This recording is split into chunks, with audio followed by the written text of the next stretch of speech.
that I may have been wrong with a couple of the test results I had due to settings on my computer. With that being said, the reviews on the EC2 Evo and the G100S still seem to be accurate. Today we are going to review the Logitech G303. Now the first thing you're going to notice about it is the shape. It's a little bit blocky and it uses a lot of straight lines.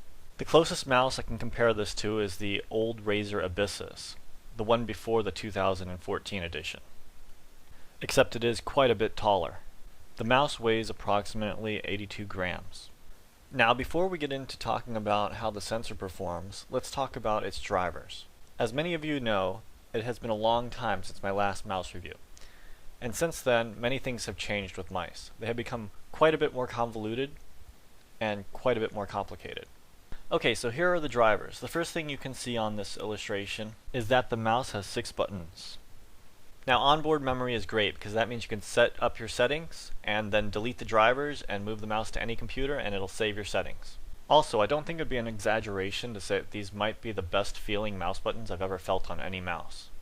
Though if anyone is going to switch to this from a Zowie mouse, I must say the actuation pressure is quite low compared to a Zowie mouse, which means it can be quite easy to accidentally press them. Now the drivers allow you to create one of 3 profiles, and any DPI between 200 and 12,000.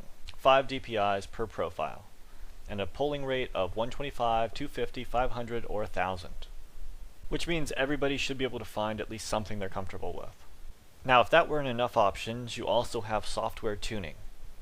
Now the default options are the G240 cloth gaming mousepad, G440 hard gaming mousepad, and factory default.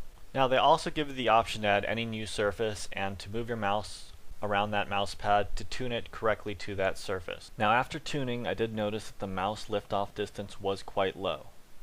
Now here is where my test results went awry. Originally I noticed a huge amount of positive acceleration.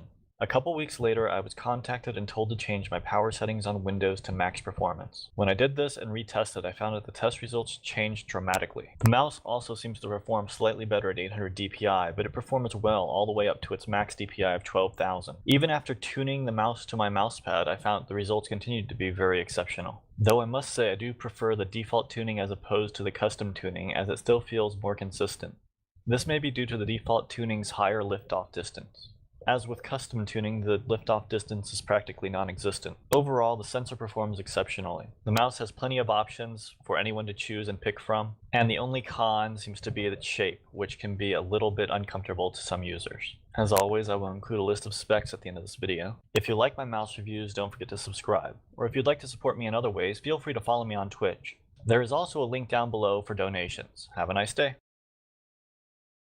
I am revisiting this review because it seems that I may have been wrong with a couple of the test results I had due to settings on my computer. With that being said, the reviews on the EC2 Evo and the G100S still seem to be accurate.